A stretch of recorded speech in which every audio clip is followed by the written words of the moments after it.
माननीय न्यायालय का जो फैसला आया अरावली के खिलाफ, उसका हम विरोध करते हैं। अरावली न कोई राजस्थान की, बाकी पूरी देश की दिलों की धड़कन है। मैं समझता हूँ हमारी आत्मा हमारी माँ के समान है। अरावली के साथ छेड़खानी हम नहीं होने देंगे। जो भी आदेश दिया उसको वापस लिया जाए। और जो अरावली पहाड़ है ये हमारी रीढ़ की हड्डी है, इसी से हमारा पालन पोषण भी होता है, पशुओं का भी चारा होता है, जो भी कुछ होता है जो हमारा यहीं से होता है। कुछ नहीं बचने वाला है, सारी बायोडाइवर्सिटी जाएगी, सारे जानवर मरेंगे, सारे बर्ड्स मरेंगे। तो प्लीज मैं एक साइंस की स्टूडेंट होने के नाते कहना चाहती हूँ कि ये गलत है। और जब तक इसके रिवीजन पिटीशन दायर होती है जब तक हमें विरोध जारी रहेगा। अरावली के कारण मेवाड़ है और इसका संरक्षण बहुत जरूरी है। इस संबंध में हम ज्ञापन दे रहे हैं कि सरकार रिव्यू पिटीशन फाइल करे।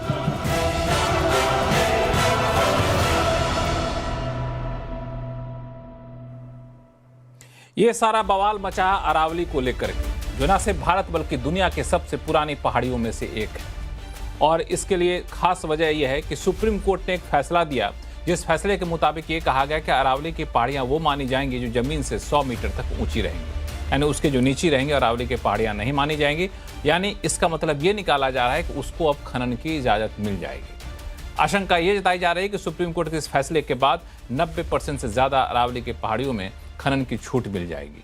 लेकिन सरकार ने साफ किया है कि यह महज एक आशंका है, ऐसा कुछ नहीं है। अगर इस परिभाषा को हूबहू लागू कर दिया जाए तो 0.19% ही अरावली की पहाड़ियों में खनन की छूट मिलेगी, वो भी तब जब सरकार इसकी इजाजत देगी।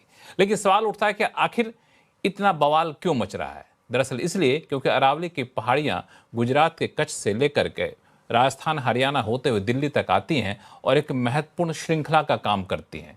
दिल्ली के आसपास के इलाकों में जमीन के नीचे का जो पानी है उसका जल स्तर बनाए रखने में अरावली के पहाड़ियां काम करती हैं। इतना ही नहीं, राजस्थान के रेगिस्तान से आने वाले धूलों को रोकने के लिए पहाड़ी का काम करती है और इसके अपने इतिहास छुपा हुआ है।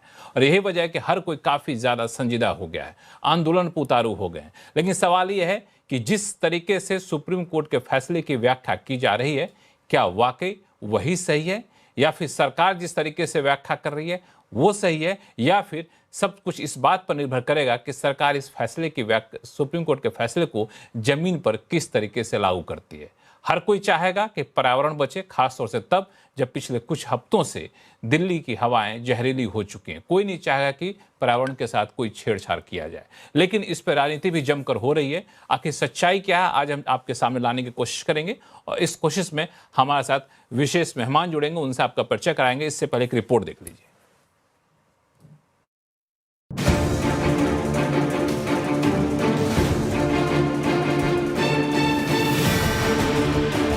अरावली पहाड़ियां दुनिया की सबसे पुरानी पर्वत श्रृंखलाओं में से एक है, जो गुजरात से दिल्ली तक 700 किलोमीटर फैली हुई है। लेकिन सुप्रीम कोर्ट के हालिया आदेश ने इनकी परिभाषा बदल दी है। अब केवल वे भू आकृतियां जो स्थानीय स्तर से 100 मीटर या ज्यादा ऊंची होंगी, उन्हें अरावली हिल माना जाएगा। इससे राजस्थान में अरावली का 90% हिस्सा संरक्षण से बाहर हो जाएगा। फॉरेस्ट सर्वे ऑफ इंडिया के मुताबिक केवल 7 से 9% ही पहाड़ी शर्तों के मुताबिक बचेगी। सुप्रीम कोर्ट ने जो आदेश दिया, इनके कागज में जो 100 मीटर से नीचे हैं वो फिट नहीं बैठ रही, और जो 100 मीटर से ऊपर है वो फिट बैठ रही। क्यों भाई? 90% अरावली श्रृंखला है 100 मीटर से नीचे है। जब ये इन पे खतरा आ जाएगा तो हमारा जयपुर का, राजस्थान का अस्तित्व बचेगा कहाँ? इस आंगन का अस्तित्व कहाँ बचेगा? ये हमें सजो के रखती है, इन्हीं से हम हैं, इन्हीं से हमारा जल जीवन है। हम प्रभावित होते हैं। मैं एक आदिवासी महिला हूँ, जल जमीन हमारी है, हम इससे खिलवाड़ नहीं करने देंगे। अरावली के अस्तित्व पर सवाल उठने के बाद सेव अरावली ट्रेंड कर रहा है। पर्यावरणविद और एक्सपर्ट इस पैमाने को हर लिहाज से खतरनाक बता रहे हैं। कुछ कम ऊंचे की पहाड़ियाँ हैं, कुछ ज़्यादा ऊंचे की पहाड़ियाँ हैं, कहीं टीले हैं, पर सब मिलकर अरावली बनाते हैं। कहा अरावली जो है मौसम की विभीषिका से हमें बचाता है, अरावली हमें भूकंप से बचाता है, अरावली हमें कई तरह से अकाल से भी बचाता है, हमें गर्मी से भी बचाता है। इसलिए अरावली का हटना है, बहुत सारी प्राकृतिक विभीषिकाएँ लाएंगे जिनको हम कहते हैं एक्सट्रीम क्लाइमेट इवेंट्स, वो यहाँ पे आएंगे और जनजीवन अस्त व्यस्त हो जाएगा। पर्यावरण और जल जंगल जमीन की इस लड़ाई ने अब सियासी रुख अख्तियार कर लिया है। कांग्रेस ने सरकार के रवैये और कोर्ट के आदेश के खिलाफ मोर्चा खोल दिया है। राजस्थान से हरियाणा तक आंदोलन की तैयारी है। जोधपुर, उदयपुर में तो छात्र संगठन भी सड़क पर उतर चुके हैं। कांग्रेस के नेता और राजस्थान के पूर्व मुख्यमंत्री अशोक गहलोत ने बीजेपी सरकार पर हमला किया है। अरावली खाली पहाड़ नहीं है, ये जीवन रेखा है। राजस्थान के लिए भी और जो अन्य प्रदेश से, चाहे गुजरात हो, चाहे वो दिल्ली हो, चाहे हरियाणा हो। इसलिए हमें सोचना पड़ेगा किस प्रकार से इस फैसले पे पुनर्विचार करने के लिए मजबूर करें सुप्रीम कोर्ट को भी। उसके लिए भारत सरकार को आगे आना चाहिए। दुर्भाग्य से एक तरफ तो हमारे खुद के मंत्री हैं राजस्थान के, यादव साहब यहीं पैदा हुए और यहीं पे मंत्री हैं, चुनाव जीत के गए हैं, उन्हीं के बाद मंत्रालय हैं।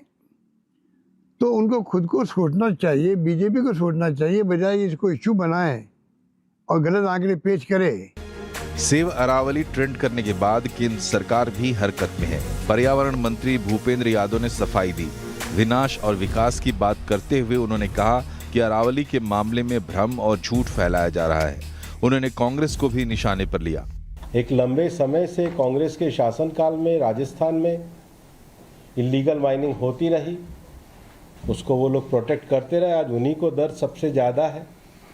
निर्णय के एक एक बिंदु को पढ़ने के बाद मैं आपको कहना चाहता हूँ कि ये जो साइंटिफिक मैनेजमेंट प्लान की बात करी है, इसके हिसाब से ही हम अरावली में विकास के लिए प्रतिबद्ध हैं।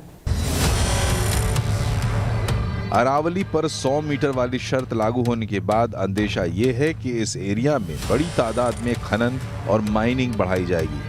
प्रोटेक्टेड कही जाने वाली इस श्रृंखला में वैसे ही अवैध निर्माण पहले से होते रहे हैं और ऐसे में फ्री होल्ड होने पर पहाड़ की बुनियाद ही खतरे में पड़ जाएगी। ऐसे में अगर इस ग्रीन कवर पर खतरा हुआ तो भूजल से लेकर जैव विविधता और जलवायु सब प्रभावित हो जाएगा। असर दिल्ली एनसीआर तक भी खूब दिखेगा। ऐसे में पहले से ही प्रदूषण की मार झेल रही दिल्ली की हालत और बदतर हो जाएगी। सवाल है कि क्या कोर्ट के आदेश के खिलाफ रिवीजन पिटीशन डाला जाएगा या फिर यह सिर्फ सियासी टकराव बनकर रह जाएगा। एक सवाल यह भी है कि क्या सच में 100 मीटर वाली शर्त से अरावली को होने वाला नुकसान सिर्फ फर्जी नैरेटिव है या इसमें दम भी है। ये